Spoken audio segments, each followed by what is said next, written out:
In a quiet village blanketed by winter snow, Geppetto works alone. The carver's shop is filled with clocks and toys, but his house remains quiet, fueled by a long-held wish for a son of his own.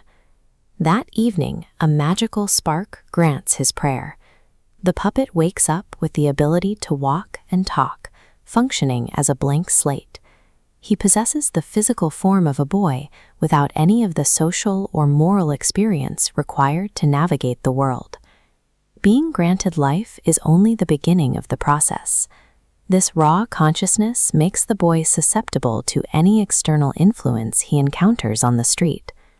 Geppetto provides one safeguard to ensure his safety: walk straight to school and ignore anyone he doesn't know. Two figures watch from the alleyway, viewing the naive puppet as a rare commodity to be stolen and sold for profit. The puppet now faces a world of hidden dangers, relying on a single instruction to guide his every move. The classroom path is dull compared to the immediate sensory lure of a traveling magic show. The villains promise him applause and a life of ease.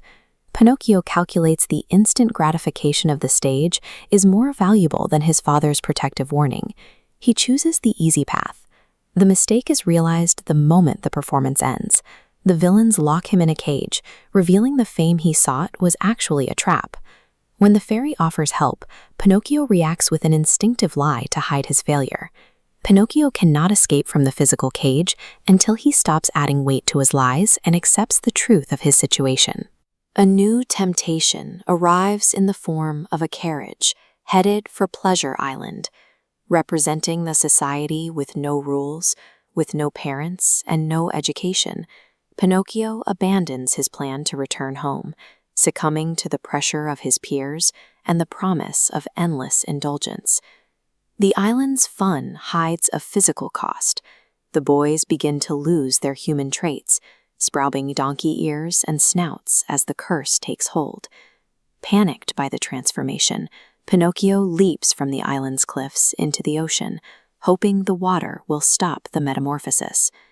Autonomy requires the strength to reject constant indulgence before it strips away a person's agency. He reaches the workshop to find the hearth cold. Geppetto has disappeared into the sea to search for him.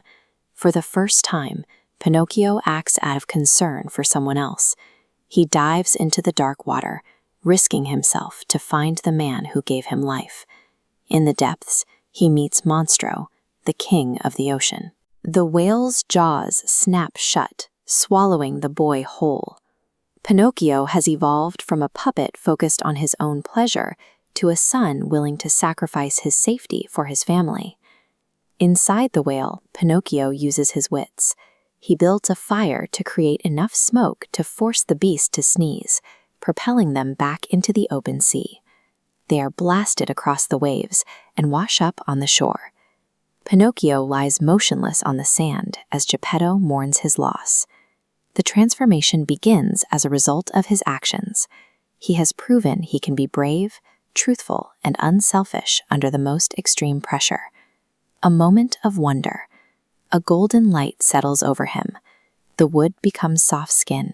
His heart begins to beat, and he wakes up as a human boy. The family is reunited.